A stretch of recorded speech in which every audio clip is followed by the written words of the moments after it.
nga video imong gi-click karon?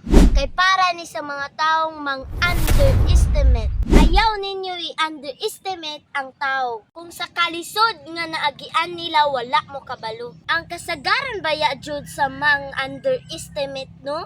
Walay natabang sa imong kinabuhi. Kini guys, akong iingon ninyo. Paminaw mo ha. Naay usa ka dato or arangan niya good og kahimtang. Naa siya'y kadugo nga dili ka level niya. In short, pobre.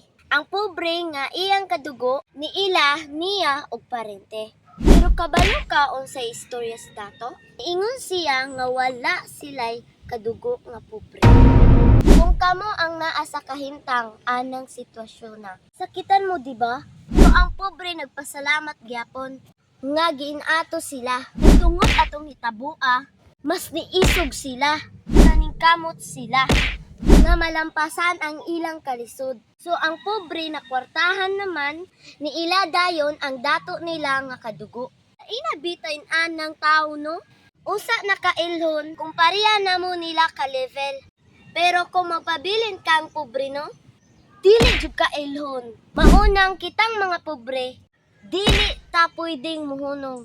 Sa atong pagpaningkamot, kay ubos ra baya ang ilang pagtan-aw nato.